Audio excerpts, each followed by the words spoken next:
Welcome to Robert Wood Johnson University Hospital's Health Talk. I'm Dr. Douglas Ashinsky of Robert Wood Johnson Physician Enterprises, Warren Internal Medicine. About 15% of individuals with diabetes develop open sores or wounds on the bottom of their feet. These wounds can lead to hospitalization in about 6% of those individuals due to infections or other complications. In some cases, foot ulcers can lead to amputations. On today's show, we're going to talk about diabetes and foot health, including how to prevent wounds on your feet and treatment options for foot ulcers. We are pleased to be joined by Dr. Kenneth Donovan, a podiatric surgeon at Robert Wood Johnson University Hospital, Somerset, and Welda Joseph, an advanced nurse practitioner and certified diabetes educator at Robert Wood Johnson University Hospital, Somerset's Diabetes Center. Thank you both for coming. You're welcome. Dr. Donovan, tell us just a little bit about who you are and where you practice and what your practice is. My name is Dr. Kenneth Donovan. I've been in practice for about 7 years. I'm board certified in foot and ankle surgery. I have an office in Warren, but I'm also on staff at the Robert Wood Johnson Somerset campus, where I am an active staff member on the wound care center there. I treat over about 1,000 patients a year with their wounds, and I've been active in the wound care field for over 4 years. Thank you. And Welda, tell us a little about yourself and about the fact that you work at the Somerset Diabetes Center, which is a predominant diabetes education center, which I myself send most of my diabetics to. My name is Welda Joseph. I'm an advanced practice nurse at the Diabetes Center located in Robert Wood Johnson Barnabas Health in Somerset. I've been there since April. I'm an inpatient advanced practice nurse, and the outpatient community also can see registered dietitians and RN who are also certified diabetic educators. Diabetes. The audience, so that the audience knows, tell me a little bit about diabetes, the types of diabetes, and what happens in the body with diabetes. Well, diabetes is a chronic condition in which the body is unable to maintain your blood glucose in a normal range. And different factors can cause this to happen. For instance, insulin resistance. That's when the cells are having trouble using insulin. Also, the liver. The liver starts to release too much stored glucose into the bloodstream. Also, the pancreas, where insulin is made. The pancreas may not make enough insulin, or when someone eats, it takes too long, the pancreas takes too long to release that insulin. But overall, with any of these factors, a lot of sugar or glucose remains in the bloodstream, causing what we call hyperglycemia or high blood sugar. Okay, so as most people know, we have a type 1 diabetes, which is the diabetes that usually comes out in childhood. That's where the person has a pancreas, but the pancreas is not producing insulin. Those are the people who require insulin basically from the get-go and need the insulin. Those are the people who have sometimes insulin pumps on them. Correct. Or take multiple shots of insulin. The adult, that's the adult onset, or what we used to call type 2 insulin or non-insulin dependent diabetes. That's usually insulin resistance. Insulin resistance mostly from people who are overweight, because basically the body is producing the insulin, but the body doesn't see it as enough insulin, and therefore their blood sugars or glucoses are too high. We measure those blood glucoses with the glucometers, as well as by the sticking of the vein and getting what's called hemoglobin A1C, or the AC number is. And those numbers being very important to tell us how well the person's controlled with diabetes. And again, the most important thing we need to do with diabetics is control. Because if we can control the blood sugar, we reduce the complications of diabetes. And again, what we want to talk about is the fact one of these major complications in diabetes are wounds. And again, the thing that happens is it's wounds in the feet. The wounds in the feet because? We're going to see a lot of wounds in diabetics in their feet because of the lack of sensation in their feet. So they're not going to be aware when they develop a wound on the bottom of their foot from an improper shoe or stepping on something. Just for instance, if I wore a ill-fitting shoe and I develop a blister, I'd become very aware of it. It's painful, there might be some blood. I'll put a bandage on it, I'll change my shoe. I'll start to walk a little differently. I may put some weight on my heel to kind of offload the area and allow the wound to heal. A diabetic, though, what's going to happen, they're going to get that blister in that same ill-fitting shoe. they're not going to be aware of it. And they're going to keep walking through it. They're not going to put a bandage on it, and that wound is going to get deeper and deeper, and you're going to end up with a diabetic ulcer. And again, with diabetes, the important thing is that because of what the diabetes does to the body, it's the reduced sensation that they feel in their hands and in their feet, what we call stocking glove sensation, and the reduced circulation that happens in the extremities, the biggest extremities being the lower extremities, their feet. So as a diabetic, one of the things that you have to tell them is being very careful around a stove or anything hot, or anything on their feet. If their legs or feet develop any type of a cut, how important it is to take care of that cut so that it doesn't become a wound. And again, so I've got a diabetic in my office. I'm going to send them at least once a year, not only to the ophthalmologist to check for their vision, but also to the foot or the podiatrist, because it's very important that their feet and legs and ankles are taken well care of. They don't feel things, the sensations are not right, they may not know what's going on, and taking care of their feet is very important. One of the first and most important things, even though people may not think of it as important, is clipping of their toenails. Yeah. Mm-hmm. The fact that a lot of them don't do that or do it improperly starts the whole infection process itself. Now, you want to talk a little bit about that? Yeah, you know, the improper cutting the toenails goes back to the sensation, you know, and the vision problems that also diabetics experience. You know, high blood sugar is going to affect your vision, it's going to affect your nerve endings. And reaching down all the way down the bottom of your foot with poor vision, poor sensation, is you can end up with ingrown toenails that the patient not going to be aware of, become infected, and it's going to sit there not being treated, and it's going to end up with a major problem and even amputation. And again, with the feet, the big thing with the feet is since a lot of times it's covered, they don't even realize what's going on there until it becomes too late.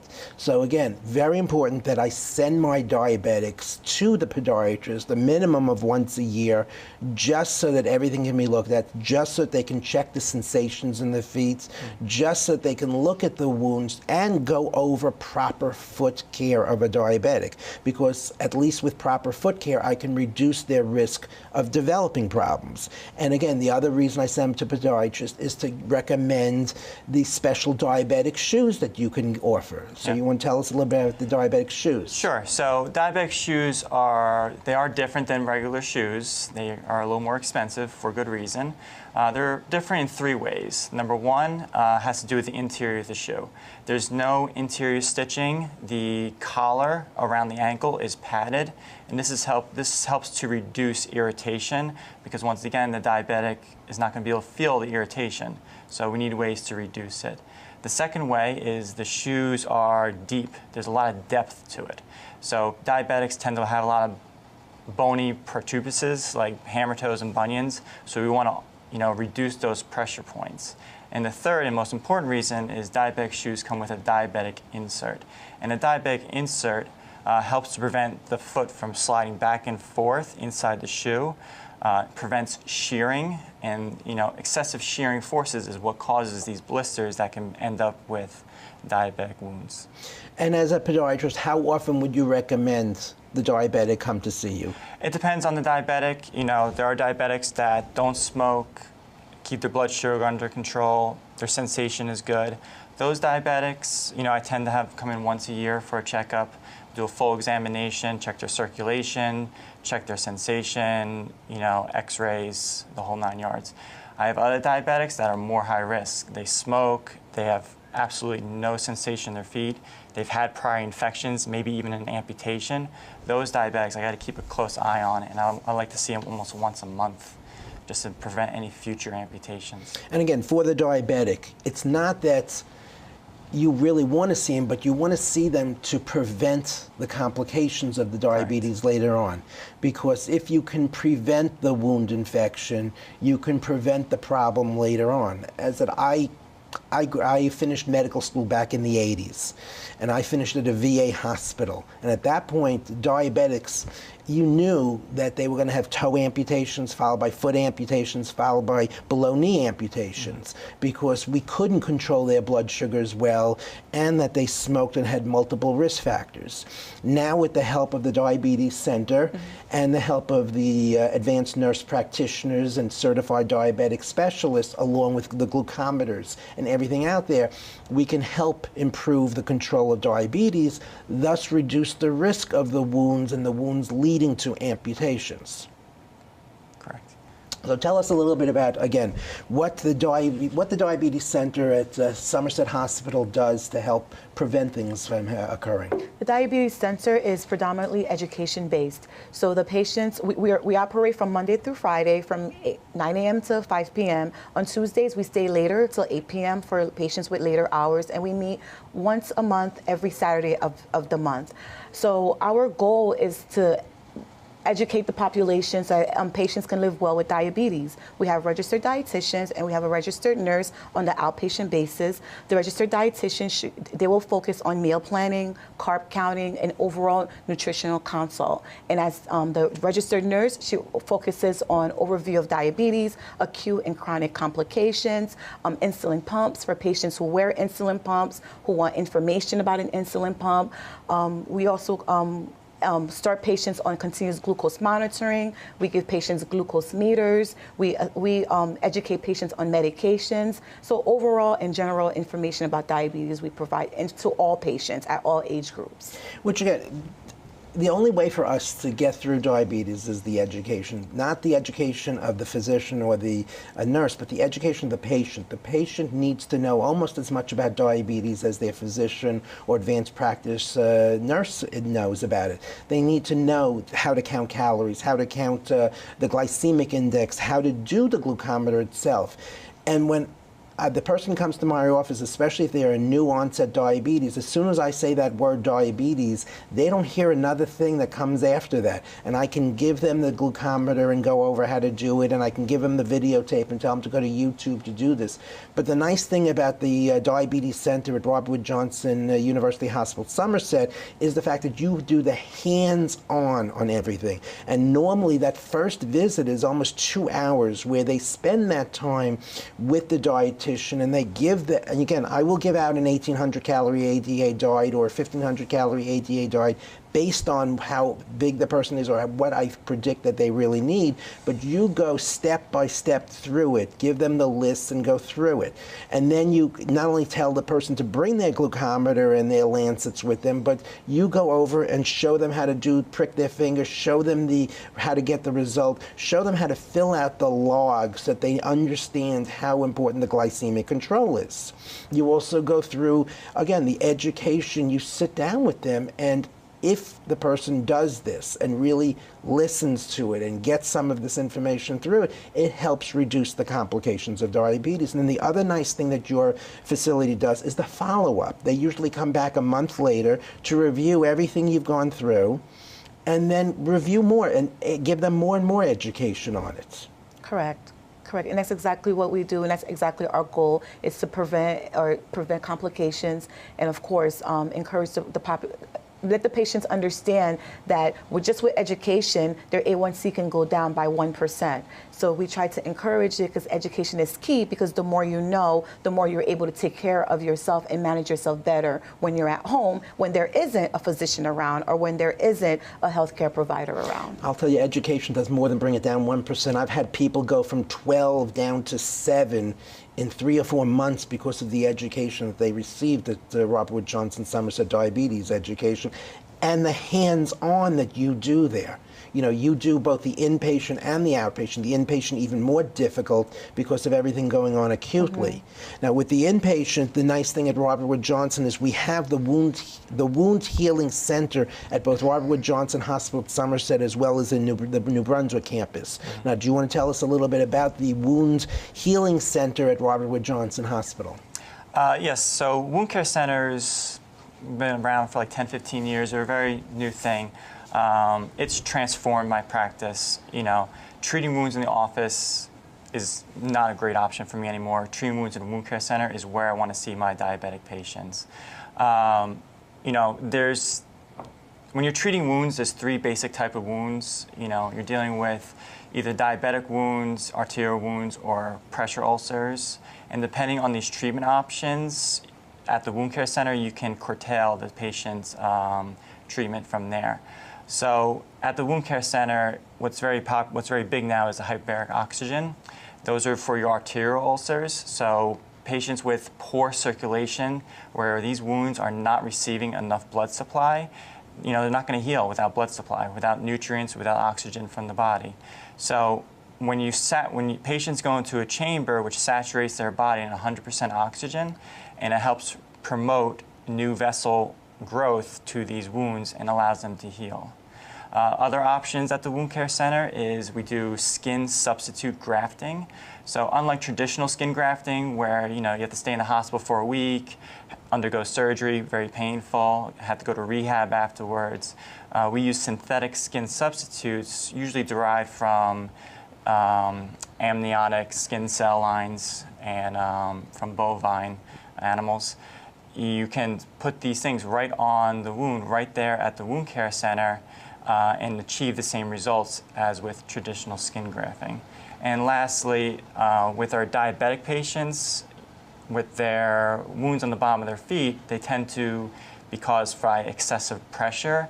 So they're walking on the wounds, and the wounds just keep getting deeper and deeper because from this pressure. So we do total contact casting techniques at the wound care center, where the patient goes in a full leg cast.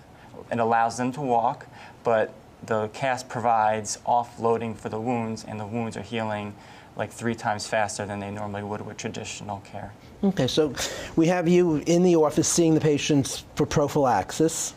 You know, again, seeing them as a diabetic or even just a patient who doesn't have diabetes with any type of foot problem, taking care to reduce the risk of them developing something else. They develop a wound, then you prefer to see them over at the wound center, because at the wound center you have more options available to you than you would have at the office. Correct.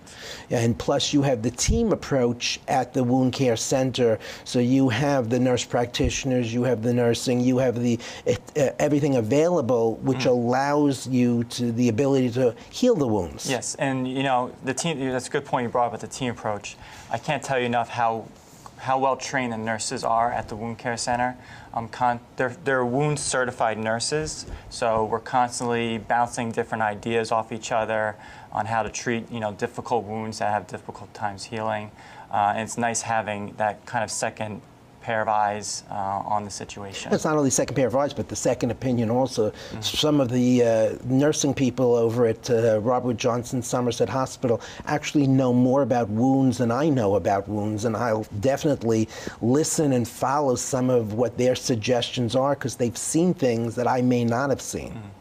No, excellent. Yeah, and also, even outside the nurses at the wound care center, we have, vascular surgeons, infectious disease doctors, podiatrists. So, if I'm seeing a patient who's got poor blood supply, the vascular doctor's in there as well. So, he can be referred to the vascular surgeon, get an angioplasty, and address that situation as well. As someone who just had a diabetic who went through that, I can tell you absolutely that when the person went to the wound care center, they thought that they didn't feel a pulse, and so they immediately brought the vascular person in to see the person who that couldn't have happened as an outpatient. It would have taken a week or two, and since the doctor were able to talk to each other, as they were seeing the patient, everything was able to be transferred to each other without any intermediary, and the person got immediate help immediately. It was set up to have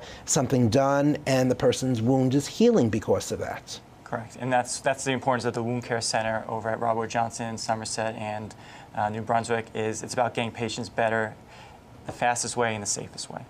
Now let's get back to the diabetes center, the education and everything. What do you have there that makes it outstanding? Well, we have an outstanding staff. Our team, we love what we do, and we love and care about diabetes. So our goal is to get diabetic patients, and what people with diabetes don't know is that this service is covered by your insurance. So Medicare and a lot of other insurances cover for this service, and people miss the opportunity to come in to get awareness and acknowledgement of what's going on with their body, so they can help the physicians and the healthcare team treat their bodies as well. Okay, and the people who you think are most at risk for developing diabetes? Well, anyone is at risk for developing diabetes, but there are some who are at greater risk, such as family history, gestational diabetes. That's women who diagnosed with diabetes during pregnancy, prone to develop diabetes later on in life. Certain ethnicities, such as African Americans, Latino Americans, or Native Americans. Also, physical inactivity, obesity, certain steroids high doses of steroids can also put a patient at higher risk of developing diabetes. And again, the whole idea of the team approach at the Diabetes Center. Well, the team approach is we work collaborative with the patient and also with the physician. So we don't try to take the place of the physician, but instead we work as a team. The patient comes in, the patient will require a prescription to come into the diabetes center, and we do get in contact with the physician who send the patient in for the education. And as you mentioned before, we do follow up with the patient and send the physician information or the education that we've given to the patient. Not only do you do that, but you do a good job of it. You know, the first time I get the form back, it's usually a 2-page, which describes the diet that the person was given, the fact whether they believe the person understands what's going on with it, and then the second one that comes about a month later when they come back also describes whether the person has been following through. They talks all about whether they've been doing their glucometer readings or not, and it also gives recommendations also, which again, important, reminding us how important it is to send back to the podiatrist. Correct. So, keep bringing up the team approach. Really the lesson out there for the patients is, you got to see your doctors. Make sure you're following up with your diabetes doctor, diabetes center, nurse practitioners, whoever's managing the care of your diabetes. See your foot doctor, see your eye doctor, because that also plays a role, and because we're all communicating together. If you're only seeing one leg of that 3-legged stool, it's going to tip over, okay? Absolutely. So, very important to see your doctors, inspect your feet daily, and don't smoke. Yes. Okay, so as part of the Somerset Diabetes Center, tips to give the diabetics who are listening. So just know that diabetes is controllable. Diabetes does not have to control you. You can control diabetes. You can have the authority over this condition. Major education, education, education. We can't stress it more enough how important education is. The more you know about what's going on, the better you can help the people that are helping you take care of yourself. Lifestyle modifications, get into a healthier eating pattern and increase your physical activity. Also, get regularly checked for your A1C along with your blood pressure and your cholesterol. Like Dr. Donovan said, if you smoke, get help to quit smoking. And again, at Somerset Hospital, we have the Smoke Enders program. So again, someone who's a diabetic who goes to the diabetes center is if they are a smoker, something to think about at the same time. In addition to sending them to a board-certified podiatrist to go through the wounds. And tips for the diabetic on their feet. Tips is don't take your disease for granted. Diabetes is the 8th leading cause of death worldwide. It's a serious disease, so take it seriously. It may not feel serious when you first are diagnosed because the symptoms may not be very outwardly. It's not like having a heart attack where it's like, oh my God, I'm collapsed and in a lot of pain. It's a lot slower type of disease. There's a lot of scary statistics out there. As you saw, there's 15% of all diabetics will develop a wound at some point in their life. Half of those will end up with some sort of hospitalization. Another half of those will require some type of amputation. And within 2 years of getting an amputation, half of those patients will need a second amputation. The 5-year mortality rate for diabetes with an amputation is 68%. That's twice as high as having diagnosed with colon cancer. So it's a very serious condition that requires a team effort, seeing your doctors and keeping your blood sugar under control. Those are unbelievable numbers. The fact that a diabetic that has the amputations, that kind of morbidity, mortality numbers. And again, that's why the importance of maintaining good control of diabetes, as well as sending them to the podiatrist prophylactically to avoid the need of wound care, wound setting, and getting their toenails clipped, getting them checked out, making sure that their neurologic functions are good. If they're not, going back to their primary care physician, figuring out if there's something that can or can't be done. Thank you both for being here, and thank you very much for the education you've given the patients about foot care and diabetics, and thank you very much for giving us the education that Robert Wood Johnson Somerset Hospital Diabetes Center has for the diabetic out there. Thank You're welcome. you. This concludes today's episode of Robert Wood Johnson University Hospital's Health Talk. Please remember the opinions expressed here by our medical experts are not a substitute for medical advice from your own physician. If you need a physician, please call our physician referral number at 1-888-MD-RWJUH. For more information about diabetes and the wound care services at Robert Wood Johnson University Hospital, please visit us at www.rwjuh.edu. Thank you very much, and thank you very much. You're welcome.